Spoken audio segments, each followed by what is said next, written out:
Di awal film, kita akan diperkenalkan dengan sepasang suami istri bernama Jack dan Tamiko. Keduanya adalah master bela diri yang mengelola sebuah dojo legendaris, peninggalan dari almarhum ayah Tamiko, yang bernama Master Tanaka.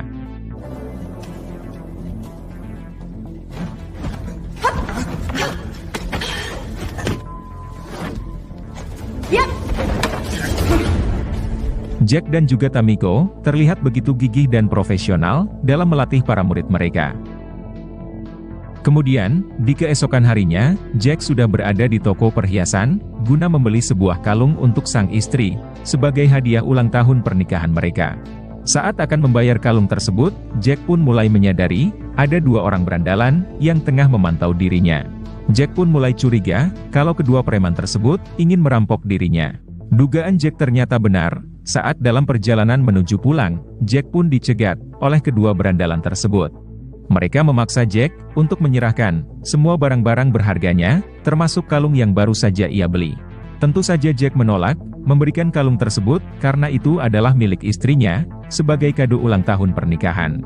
Demi menghindari masalah, Jack pun tidak keberatan, menyerahkan semua uang yang ada di dompetnya, dan menyuruh kedua preman ini pergi. Tapi sudah dikasih hati, mereka malah meminta jantung. Kedua berandalan ini bersikeras, ingin mengambil kalung milik istri Jack.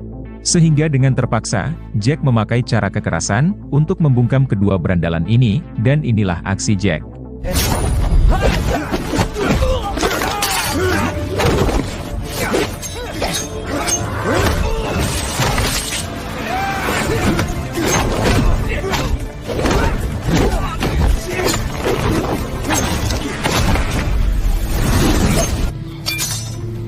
Hanya dengan tangan kosong, Jack mampu dengan mudah, meratakan kedua berandalan, yang memakai senjata pisau ini. Lambang pisau milik kedua preman ini, sempat menarik perhatian Jack, yang sepertinya, itu adalah lambang suatu kelompok tertentu. Sekembalinya ke rumah, Jack langsung memberikan kalung itu, kepada sang istri yaitu Tamiko. Diketahui kalau Tamiko, sekarang tengah mengandung anak Jack. Keduanya tampak sudah tidak sabar, untuk menimang anak pertama mereka.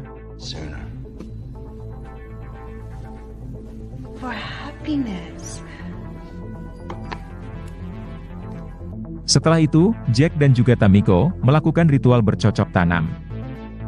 Seusai itu, Tamiko yang sedang ngidam, lantas menyuruh Jack membeli coklat.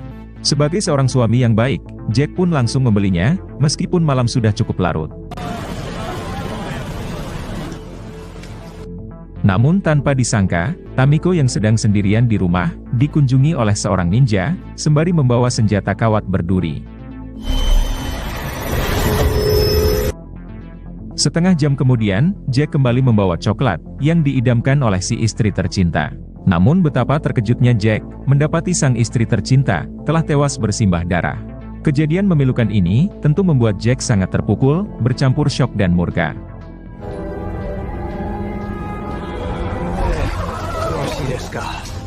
Tak lama kemudian, polisi pun datang, dan mencoba meminta keterangan dari Jack, terkait kematian istrinya.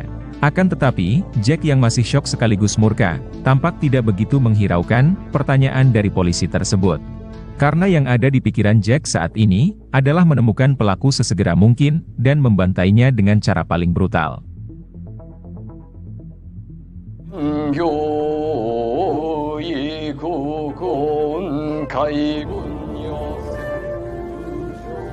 Beberapa hari kemudian, upacara pemakaman Tamiko diadakan, dihadiri oleh para muridnya, yang ingin memberikan penghormatan terakhir.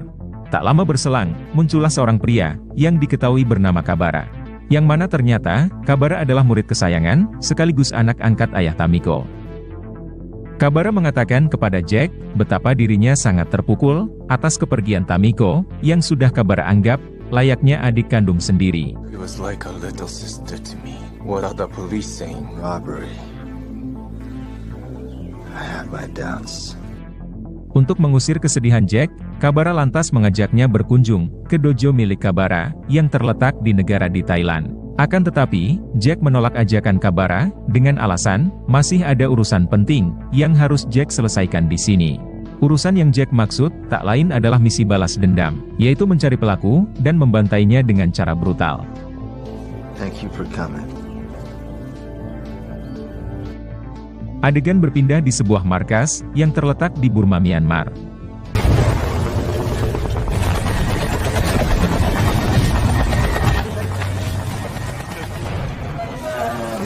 Kemudian kita diperkenalkan dengan seorang ketua mafia bernama Toro. Pada hari itu, Toro akan mengeksekusi seorang anak buahnya yang berkhianat. Dari sini kita bisa melihat bahwa Toro adalah ketua mafia paling brutal.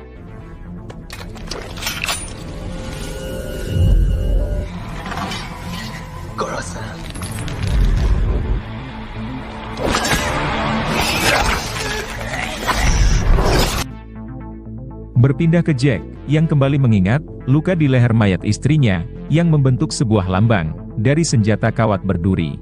Lambang yang sama, yang pernah Jack lihat pada pisau milik kedua berandalan, yang waktu itu ingin merampoknya. Jack pun sangat yakin kalau kedua berandalan itulah yang telah menghabisi istri Jack, lalu mengambil kalung miliknya. Melalui bantuan dari seorang muridnya, Jack mencoba menggali informasi terkait keberadaan kedua berandalan tersebut. Yang mana ternyata, lambang pada pisau milik berandalan tersebut adalah lambang dari dojo lain. Tanpa membuang waktu lagi, Jack langsung menyambangi dojo tersebut. Setibanya di sana, Jack langsung bertanya kepada murid di dojo tersebut terkait keberadaan kedua berandalan yang sedang Jack buru. Namun sialnya, kedatangan Jack ke dojo tersebut disambut dengan kasar oleh beberapa murid di sana. Sehingga dengan terpaksa, Jack harus memakai cara kekerasan untuk membuat mereka buka mulut.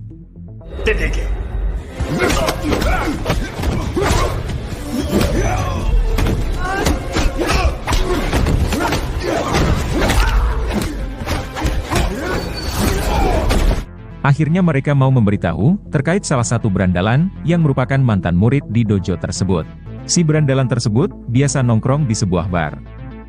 Kemudian di malam harinya, Jack langsung mendatangi bar tersebut. Melihat kemunculan Jack, kedua berandalan ini berusaha untuk kabur. Akan tetapi, Jack berhasil menghabisi mereka berdua.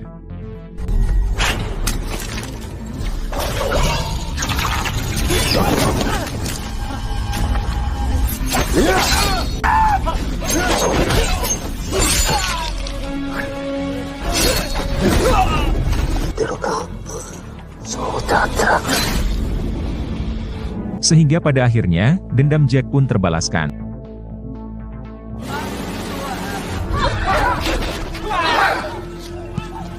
Singkat cerita, Jack sudah berada di Thailand dan mendatangi dojo Kabara. Di sana Jack berkenalan dengan seorang murid senior yang diketahui bernama John. Dan ternyata, John sangat mengagumi kemampuan bela diri yang dimiliki oleh Jack. Yang pernah John saksikan saat ia berkunjung ke dojo mertua Jack. What was his name? Setelah bertemu dengan Jack, Kabara lantas bercerita terkait almarhum ayahnya yang bersahabat baik dengan almarhum ayah mertua Jack. Bahkan, keduanya pernah sama-sama bertugas dalam perang di Asia Tenggara. Akan tetapi, ayah Kabara menolak kembali ke Jepang dan memilih menetap di Thailand. 500 soldiers like no other. You know might be had been allowed to.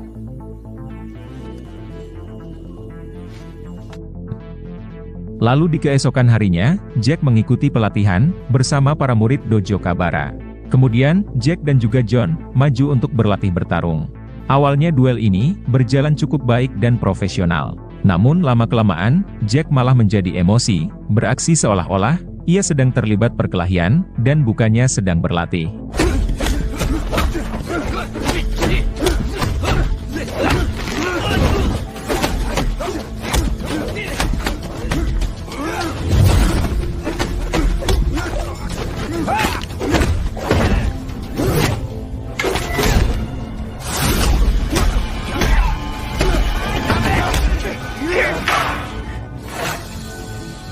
Kalau Kabara tidak segera melerai, mungkin saja John sudah tewas di tangan Jack.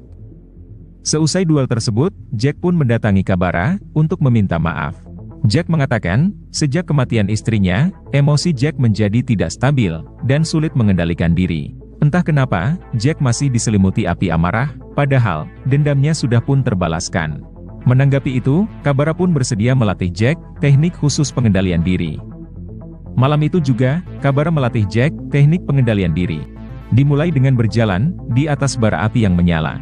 Akan tetapi, Jack yang masih diselimuti amarah dendam, pada akhirnya, gagal menuntaskan latihan pengendalian diri tersebut.